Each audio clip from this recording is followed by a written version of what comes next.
Olá, galerinha do 7º ano, tudo bem com vocês? Espero que sim. Estamos aqui para mais uma aula de geografia. Pegue o seu livrinho e vamos acompanhar a aula, tá?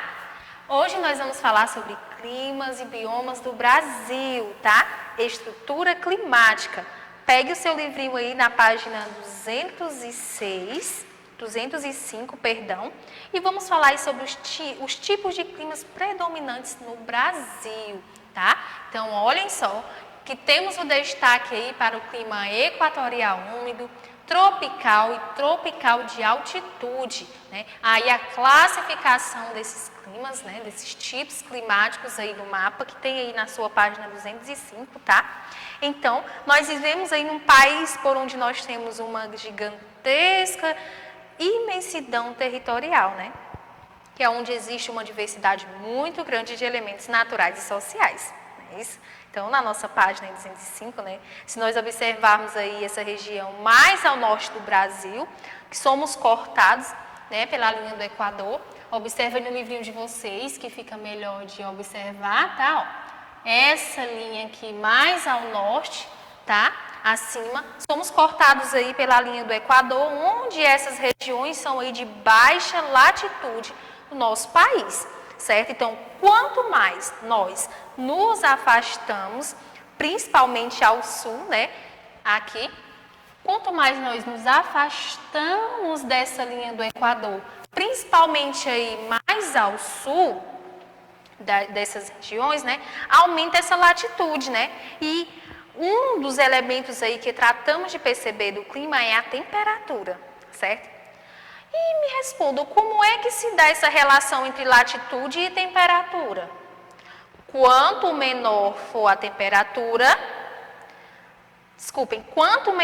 latitude, maior será a temperatura. Então, quanto menor for a latitude, maior será a temperatura. Então, já ganha destaque aí para essas regiões que são mais próximas aí à linha do Equador, que tendem a temperatura ser um pouco mais elevada, tá certo? Então, quanto menor a latitude, maior será a temperatura. No sul, por exemplo, no inverno, né? Nós sabemos que são o quê? Invernos bem rigorosos, né? E olhem só a distância, né, das regiões aí ao sul. Olha a distância dessas regiões da linha do Equador. Tendem a ter aí uma temperatura menor, né? Então, outro fator que pode alterar a temperatura, né, são as altitudes, certo? Quanto maior for as altitudes, menor será a temperatura, tá bom? Então, o Brasil, né, ele é um país que se destaca por ter grandes altitudes, tá? No nosso território é de um relevo muito antigo e desgastado, né? Onde essas grandes altitudes, elas não se destacam, tá bom? Então, a altitude é um fator que influencia também nessas diferentes regiões climáticas brasileiras. Então, a latitude é um fator que tem uma determinação muito maior do que a altitude, por termos aí um relevo muito antigo e desgastoso, tá bom? Por isso que ela não é tão presente aí na nossa região, aí no nosso país, tá? Então, nós iremos ver aí 3 tipos climáticos, certo? Que são esses: equatorial úmido, tá? Que é um clima que mais se destaca no Brasil, basicamente se refere-se aí ao clima da Amazônia, não é isso? Devido às baixas latitudes, é onde tenhamos aí durante o ano inteiro temperaturas elevadas. Como já falei para vocês, por estarem próximo aonde? À linha do Equador. Tropical. Então, no tropical, temos verões extremamente chuvosos e invernos secos, tá? No tropical de altitude, praticamente a mesma coisa.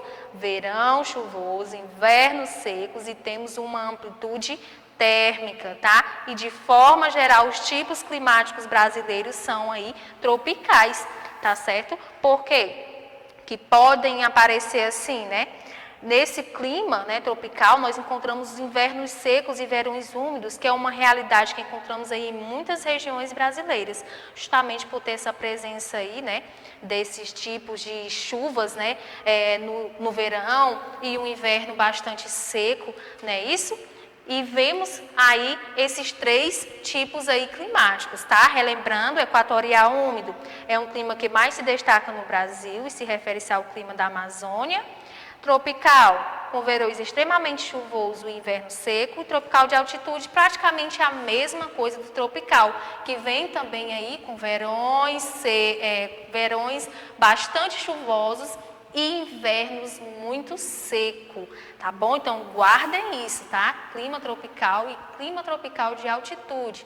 Verões chuvosos e invernos secos. Equatorial úmido é o que mais se destaca, basicamente encontrado aí na Amazônia, tá bom?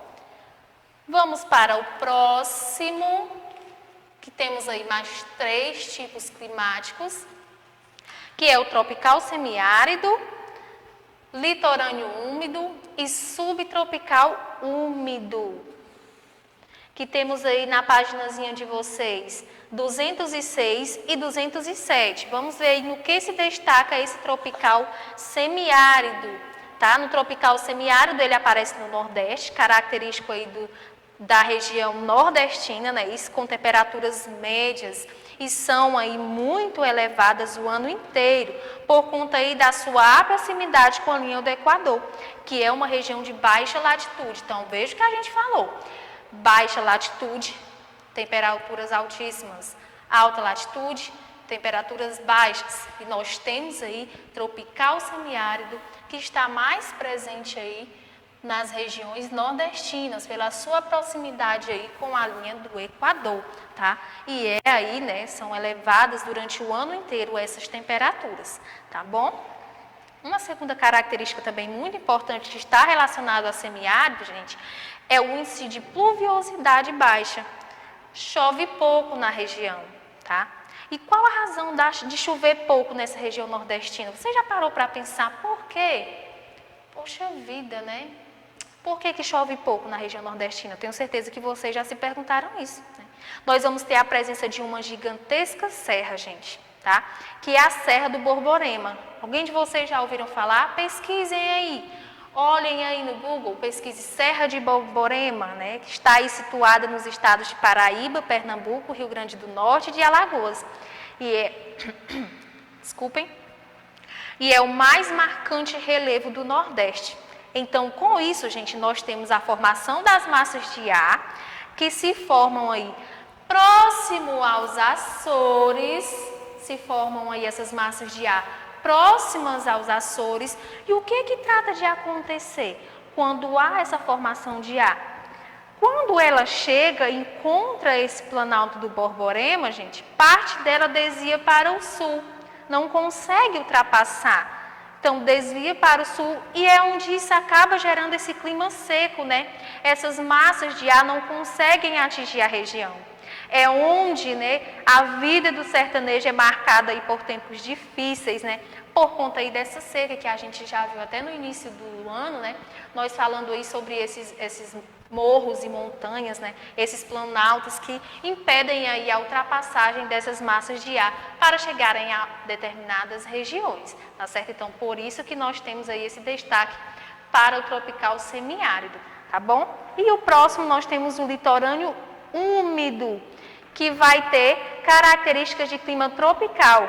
O que diferencia o clima litorâneo úmido do tropical puro é a presença da estação seca, certo? E o clima subtropical úmido, presente nos estados do Paraná, Santa Catarina e Rio Grande do Sul, tá? Com verões úmidos e invernos secos, tá bom? E o que mais chama a atenção é a grande amplitude térmica durante o ano todo, certo? Onde nós encontramos invernos rigorosos e que encontramos no nosso país, tá certo? Aí invernos bem rigorosos que temos destacados aí mais ao sul, tá certo? E, por exemplo, temos a Serra Gaúcha e Serra Catarinense, que apresentam aí muitas vezes a neve, né? Como nós já vimos, né? Então, por que neva aí nessas regiões, vocês sabem? Então, vamos encontrar aí elevadas altitudes e latitudes, mais a ação aí de uma massa de ar fria, certo? Chamada de massa polar atlântica, e é onde, né, o ar frio chama mais a massa polar atlântica e também há a presença aí das geadas quando há aí a junção desses, né? Baixa altitude, baixa latitude e a formação dessas massas de ar fria, e vão formar aí a geada, tá bom? Então, vamos falar agora sobre massas de ar que atuam no território brasileiro. Temos aí duas classificações das massas de ar no verão e massas de ar no inverno, tá? Então, as massas de ar, por serem dinâmicas, também influenciam as características climáticas, pois avançam e recuam, o que altera aí o tempo atmosférico. Então, nós já sabemos o que muitas vezes, o que fazem, elas podem avançar para determinadas regiões, e o que fazem também elas se dispersarem, né? Isso como são aí grandes planaltos, morros, tá certo? Que fazem elas se dispersar, não chegando aí a determinadas regiões, tá bom? Então, os mapas a seguir apresentam as massas de ar que atuam no território brasileiro e suas respectivas áreas de atuação no inverno e no verão. Vamos ver aí o primeiro exemplo que fala sobre as massas de ar no inverno, no verão, e logo mais vamos ver aí as que influenciam no inverno. Mas primeiro eu vou perguntar para vocês o que são essas massas de ar. Vocês já pararam para perguntar o que são essas massas de ar? Né? Elas são o quê? Grandes bolsões de águas, não é isso?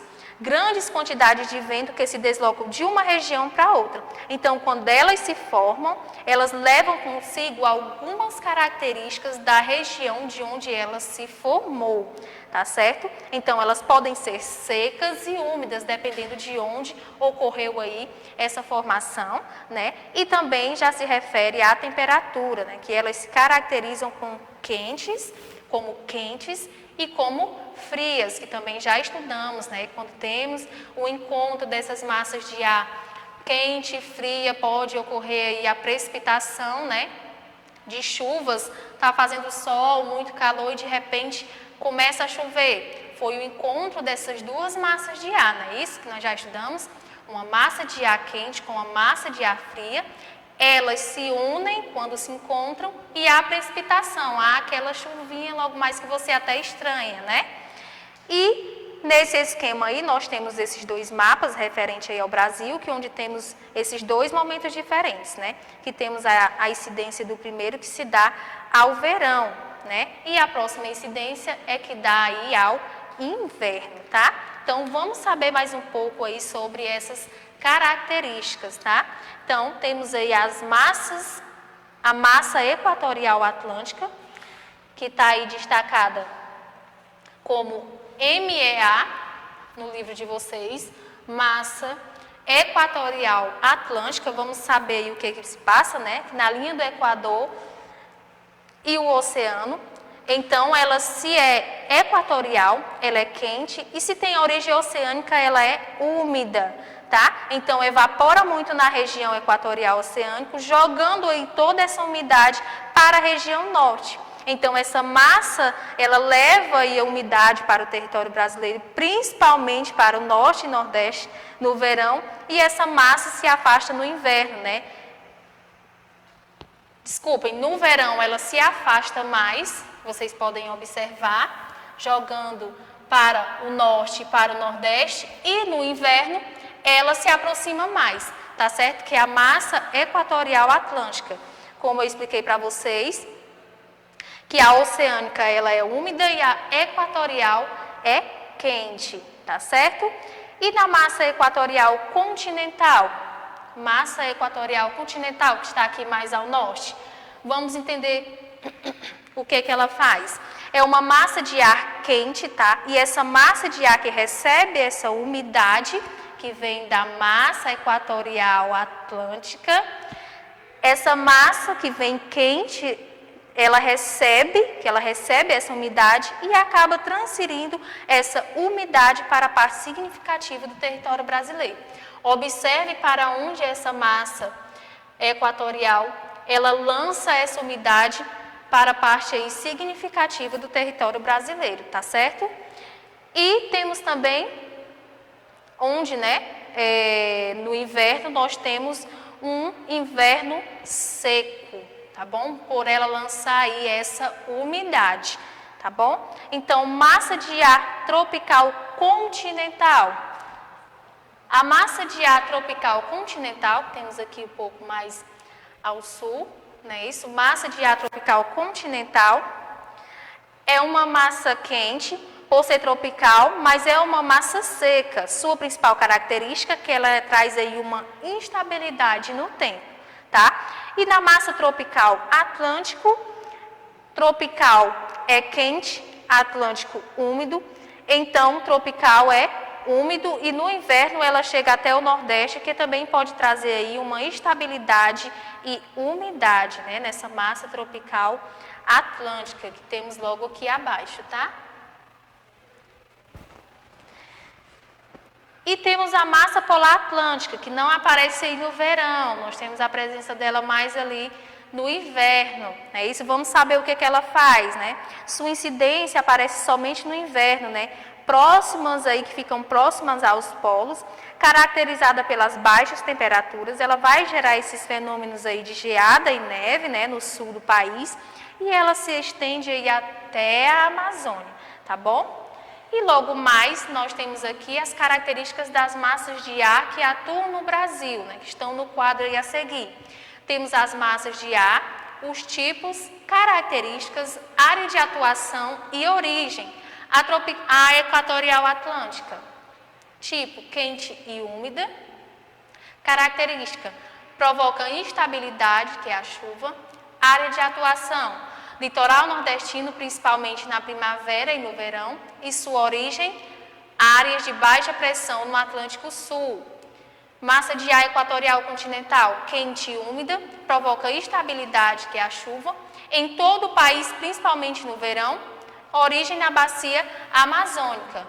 Tropical atlântica, quente e úmida, provoca instabilidade, que é chuva, e ventos alísios de sudeste. Área de atuação no litoral das regiões sul, sudeste e nordeste. E sua origem é no Atlântico Sul, próximo ao trópico de Capricórnio. Massa de ar tropical continental, quente e seca, provoca tempo seco e quente, região sul e Mato Grosso do Sul e oeste do Mato Grosso, origem depressão do Chaco entre Paraguai e Bolívia. Polar atlântica, como sabemos, é fria e úmida, provoca frio e umidade. A área de atuação é nas regiões sul e sudeste, podendo atuar no litoral do Nordeste, centro-oeste e sul da Amazônia. E o local de origem, Polo Sul. Então, gente, nós vamos terminar nossa aula por aqui, né? Espero que vocês tenham compreendido, né, um pouco sobre todas essas características dos tipos climáticos, né? Que são aí predominantes no Brasil, tá? E nas aulas do MIT nós vamos tirar a dúvida de vocês, vamos focar mais um pouco nesses climas aí predominantes e até a próxima aula. Tchau!